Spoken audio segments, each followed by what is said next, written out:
I wasn't quite sure what to make of this episode when I read the spoilers last week. But after I saw that hysterical video package promoting the return of the annual turkey suit match, then I got it. TNA basically just admitted that, yeah, we know this is kind of silly, and we used to try to actually make something out of it, but now it's just an excuse to humiliate some douchebag who deserves it. That's awesome. You can't beat self-awareness like that. And even though that video didn't actually air on iMPACT, I really wish it had, because it was kind of a microcosm of this entire show, where TNA obviously just threw up their hands and went, fuck it, it's Thanksgiving. No one's watching anyway. Let's just goof off this week. So if we approach this episode with the mindset that because it's a holiday, just for this week, TNA do not give a shit, and take that into account, we have to ask ourselves, how did this one rate? Well, I'm smiling, aren't I? It was a big gut check themed episode this week. Yeah, they brought all the previous winners back, and they all had matches so we could see how they're coming along in developmental. It wasn't really about anything more than that, so each match was essentially filler, except maybe the opener. Now, under normal circumstances, I'd be like, what's with all the fucking filler on this show? But we must remember, TNA aren't even trying this week. You know, they figured everyone's going to be stuffing their faces with turkey instead of watching a wrestling show. Viewership's probably going to tank no matter what we do, so let's just throw the gut checkers out there and see what happens. You know what? I'm okay with this. Sam Shaw challenges Alex Silva. I would have preferred it if they were facing guys from the roster, like Kaz and Daniels or someone like that, but whatever, it's not a big deal. The match is just okay. You know, Shaw is the better worker, but Silva was on the offense for most of it, which was probably a mistake.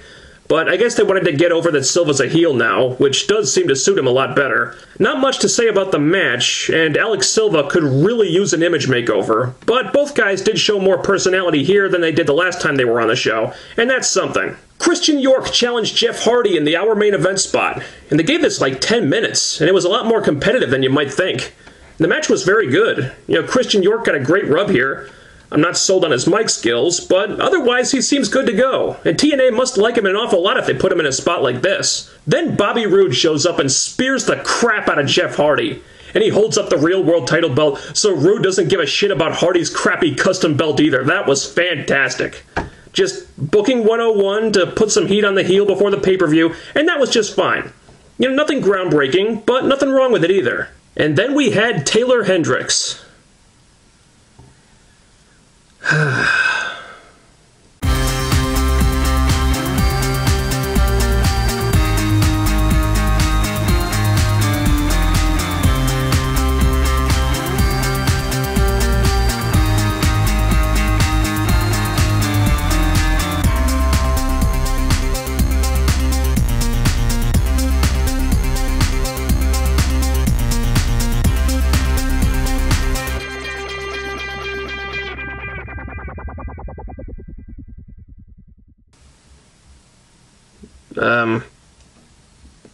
I'll be in my bunk.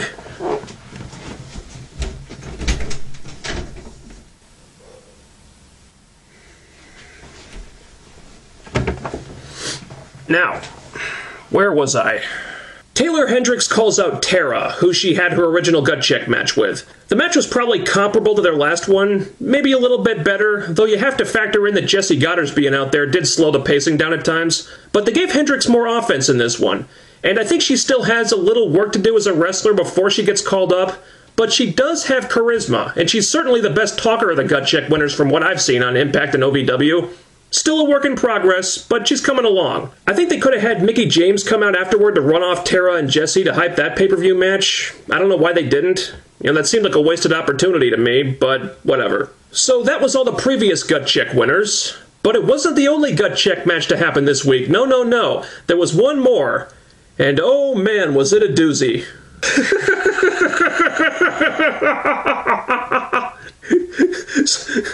So Wes Briscoe is the first gut check contestant to win his tryout match, and it's against Garrett Bischoff.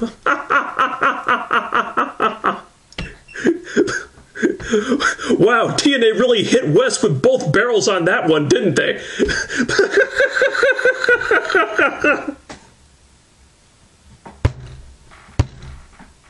It's hard to gauge Briscoe's skill level when he's wrestling a scrub who should really be an OVW himself, but what really stood out to me in this match was that he was able to easily get over with the crowd against the perpetual buzzkill that is Garrett Bischoff. And if he can do that, I'd say he's worth a contract. Although they probably signed him months ago anyway. Yeah, this was like another Joey Ryan situation where it's obvious that he was already in and they just did this to introduce his character. And West did a pretty good job here, so I didn't have a problem with that. That said, I really do not relish the idea of Garrett Bischoff being used in a storyline again. No, thank you. Not even Kurt Angle can make that guy interesting. This alleged superstar is an unworthy opponent. Speaking of Joey Ryan, he cuts a hilarious promo and calls out Chavo Guerrero. Chavo's about to beat him, Matt Morgan causes a DQ, Hernandez makes the save, and it looks like that's the new tag title feud. So I guess Joey Ryan's run at the X Division title is just done now. Which damn well better mean that Kenny King is getting the next crack at it, but I'll talk about that if and when it happens. Yes! I certainly don't have a problem with Ryan and Morgan going after the tag team titles, especially if it saves us from the Robbies getting that spot instead, but wow. It sure didn't take them long to screw up Matt Morgan again, did it? He comes back in this storyline with Hulk Hogan. He says he's going to plow through everyone on the roster one by one until he gets to the world title. And a matter of weeks later, he's feuding with those stereotypicos. Now, I understand that sometimes plans change. You need a good heel tag team to feud for the titles. Morgan and Ryan kind of fit the bill. That's not a terrible way to go. And I would be more understanding if this wasn't the third time in a row you've done this to Matt Morgan. Every time he says he's going after the world title, he gets shoved into a tag team feud instead. Hernandez, Crimson, Joey Ryan. Third time this has happened. Once again, it's Morgan making a lot of big claims and just not backing them up. So why should we take this guy seriously anymore? Why should we take anything he says seriously? Tell me that. This is why I didn't agree with TNA bringing Matt Morgan back. It's like they really want him to be a top guy and a world champion, but every time they flirt with the idea of making him one, for whatever reason, they decide not to pull the trigger on him and he just gets lost in the mid-card again. It's the same pattern repeating itself over and over again with this guy. And it's at a point now where if they don't pull the trigger on Morgan in the near future, like within the next year, then you might as well just brand him a mid-carder for life and tell him to stop talking about the world title all the time. I'm not clear on exactly why, but they just don't seem to think he has what it takes. Kaz and Daniels come out, and they talk briefly about Daniels facing AJ Styles at Final Resolution one last time.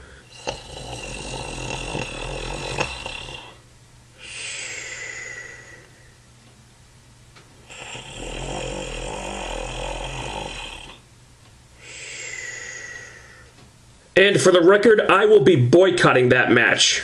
No disrespect to the wrestlers, but I have absolutely no desire to see that feud continue for one more second. Enough is fucking enough. So Kaz calls out AJ for a match. It's really good, as you'd expect it to be. Little on the short side. And AJ wins, which I thought was a mistake. I mean, you're doing this whole downward spiral storyline with AJ, so wouldn't him losing to the heels who are giving him a hard time about it make more sense? Plus, Kaz and Daniels are on their way up, whereas AJ has been stuck where he is for quite some time now. So I didn't agree with that, but then again, I wish this whole feud wasn't happening, so I probably wasn't going to like it either way. With it being Thanksgiving, you knew this was going to happen. As if I don't find this character irritating enough, Eric Young wants to bring back the turkey suit match. Hogan gives him the go-ahead, and I truly believe that what happened next was a rib on me. Because, well, guys, who do you think Eric runs into? The Robbies. Robbie E practically begs to be in this match. And then, just for shits and giggles, Jesse Goddard and Tara show up too. So we've got ODB, Eric Young, Robbie E, Rod Terry, and Jesse Goddard, all in the same segment together, making a match that ends with someone being forced to wear a turkey suit. That had to be a fucking rib on me, because there is no way in seven hells that something like this happens by accident. And had this occurred on any other show, on any other Thursday of the whole year, I probably would have downed this entire bottle of suicide pills and asked for seconds. But,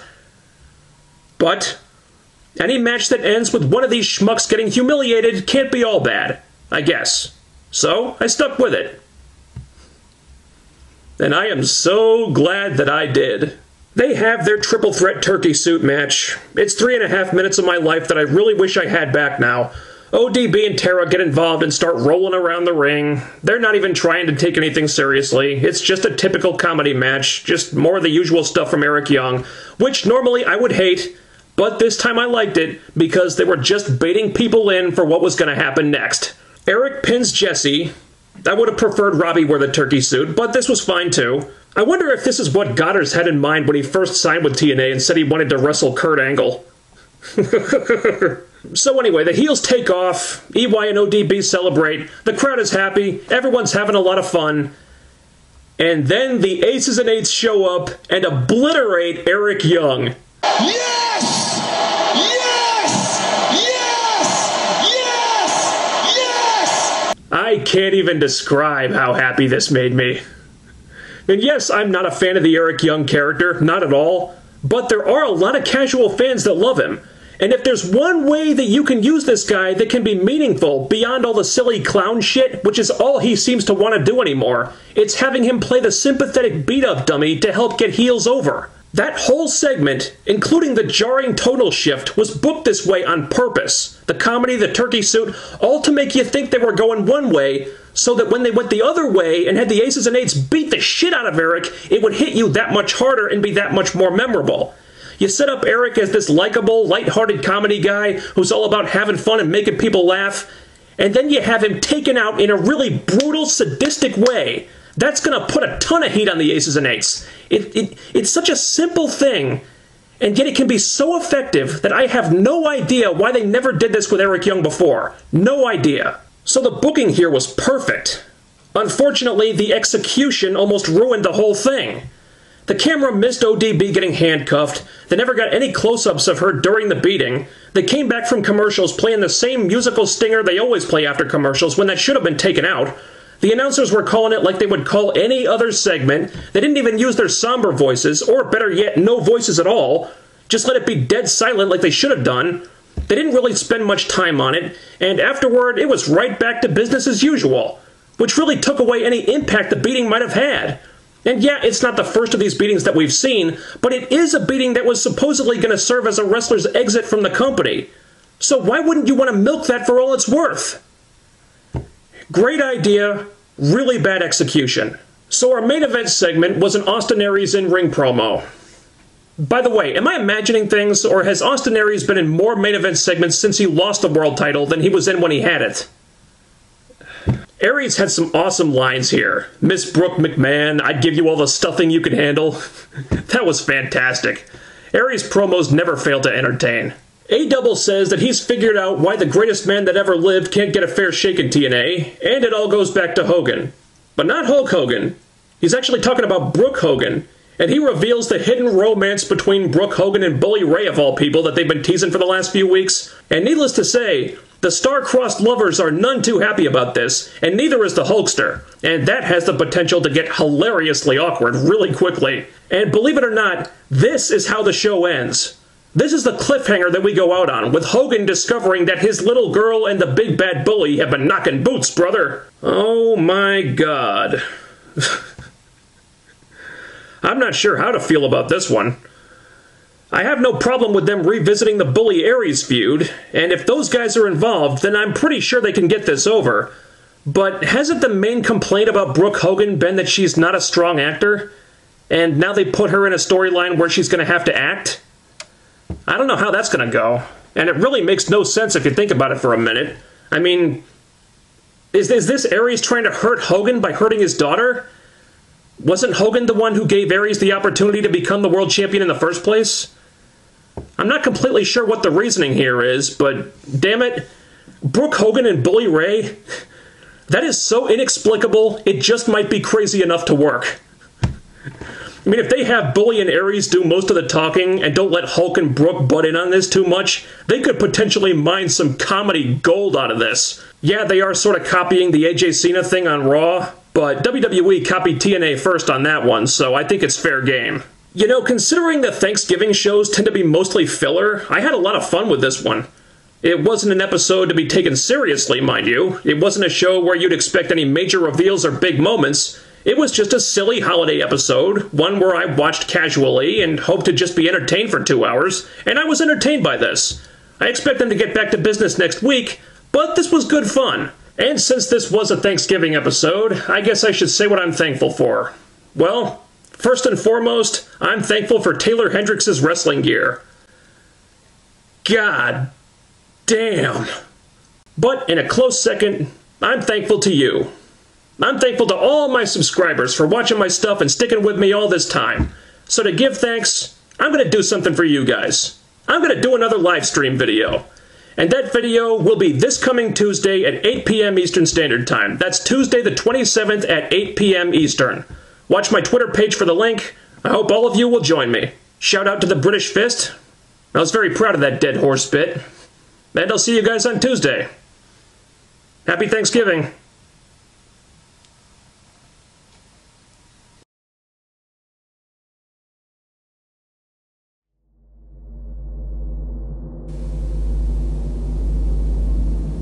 You're staying on top of the West Briscoe thing, right? I know it's been slow moving, but something has to happen soon. Yeah. I'm having a similar issue on my end. He's still an idiot, but he's getting paranoid now, watching himself more closely. Exposing the situation is taking too long. We may need to accelerate this. Did you? Then it's already started. Yeah. Yeah, taking the bull by the horns. I like it. Wheels are turning. Good. He's never gonna see this coming. And neither will they.